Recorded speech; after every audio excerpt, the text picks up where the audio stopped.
నమస్కారం. SS uploads ఛానల్కి స్వాగతం. నమస్కారం.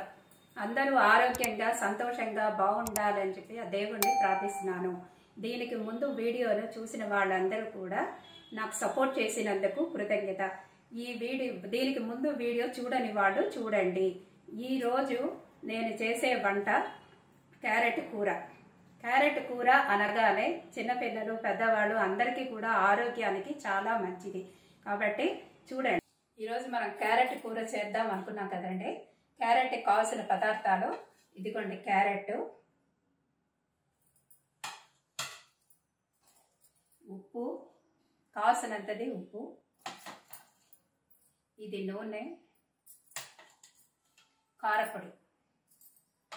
ఇవి కావాల్సినది కూర చేయడానికి కావాల్సిన పదార్థాలు. క్యారెట్ కూర ఎలా తయారు చేయాలో చూద్దాం రండి. స్టవ్ ఆన్ చేసి బాణాలు పెట్టాను. నూనె ఒక 2 స్పూన్లు వేసుకోవాలండి.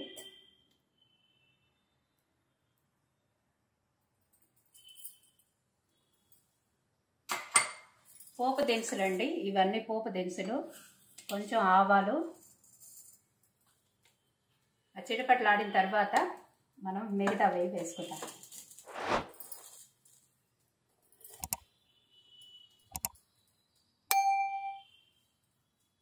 క్యారెట్ చాలా మంచిదండి, హెల్త్కి కూడా చాలా మంచిది. చిన్నపిల్లలు కానీ పైన కళ్ళు బాగా కనిపిస్తాయి.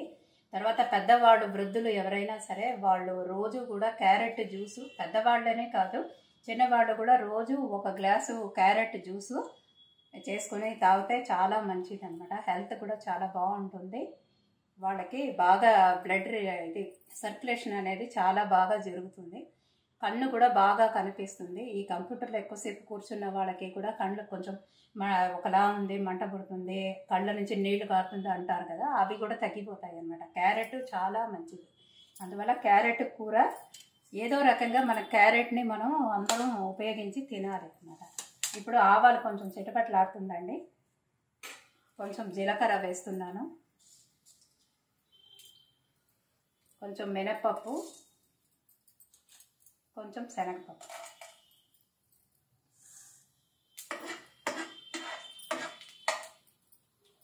క్యారెట్ కట్ చేసి పెట్టుకున్నానండి, 1/2 కేజీ అది.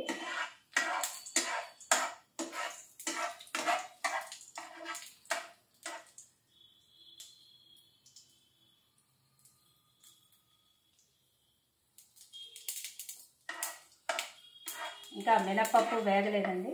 మినప్పప్పు శనగపప్పు బాగా వేగిన తర్వాత కూర వేయాలి, లేకపోతే ఇదిగోండి క్యారెట్ కూర కట్ చేసి పెట్టిందండి.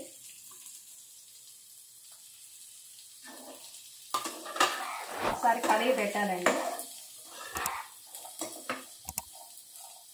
కడిగి పెట్టి కొంచెం ఉప్పు వేయాలండి. 1 స్పూన్ ఉప్పు వేసి, అంటే తొందరగా మగ్గుతుందనేసి కొంచెం ఉప్పు వేయాలండి. ఉప్పు వేసి పసుపు వేయాలండి. పసుపు చాలా మంచిదండి. పసుపు అన్నిట్లో కొంచెం వాడితే యాంటీబయాటిక్గా కూడా పనిచేస్తుంది. అందువల్ల పసుపు అన్నిట్లోనూ చాలా ముఖ్యం అన్నమాట. అందువల్ల మనం క్యారెట్లో బాగా 2 సార్లు కడిగి పెట్టేసి ఒక 5 నిమిషాలు మూత పెట్టి పెట్టామండి. కూర అంతా బాగా ఇదవ్వాలి. ఇది మూత పెడుతున్నానండి. అప్పుడప్పుడు కడిగి పెట్టి చూసుకుంటూ ఉండాలండి. ఒకసారి తీసి చూద్దామండి కూర అయిందా లేదా అని. క్యారెట్ కూర నాన్ స్టిక్లో చేస్తే ఏమవుతుందంటే ఎంత నూనె పోసినా కూడా మనకి నూనె ఎక్కువ ఉన్నట్టుగానే ఉండదు, బాగా లాగేస్తుంది అన్నమాట. ఇంకొకటి మనము ఈ నాన్ స్టిక్ వల్ల మనకేమంటే నూనె ఎక్కువ ఇష్టం లేని వాళ్ళు కూడా నాన్ స్టిక్లో చేసుకుంటే తక్కువగా ఉంటుంది, నూనె తక్కువ పడుతుంది కూడా మనకి. అందువల్ల మనకి ఇంకోటి తొందరగా వేగిపోయిందండి. క్యారెట్ కూర బాగా వేగిపోయింది. ఇప్పుడు కొంచెం ఉప్పు కారం వేస్తాను. ఉప్పు వేసేసానండి, దీనికి ముందే వేసాను నేను, కాబట్టి కారం మాత్రం వేస్తున్నాను. ఇది కారం ఎక్కువ లాగదు కాబట్టి కొంచెం వేస్తే చాలు. క్యారెట్కి తీగా ఉంటుంది క్యారెట్. ఇంకా కలిపేస్తున్నానండి. కలిపి ఒక 2 నిమిషాలు అలాగే ఉంచేసి దింపేయటమేనండి. క్యారెట్ కూర రెడీ.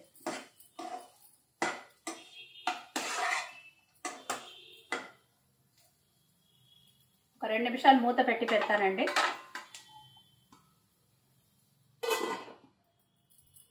ఇప్పుడు మూత తీసి చూద్దాం అండి. క్యారెట్ కూర 2 నిమిషాలు అయిపోయింది. తీసి చూద్దాము.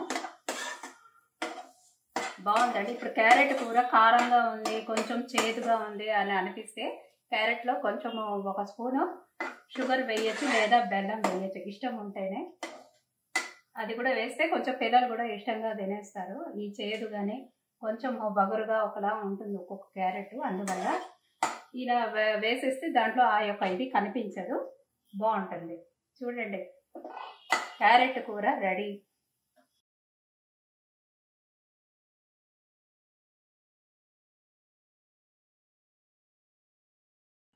మా ఛానల్ని సపోర్ట్ చేయడానికి సబ్స్క్రైబ్ చేయండి.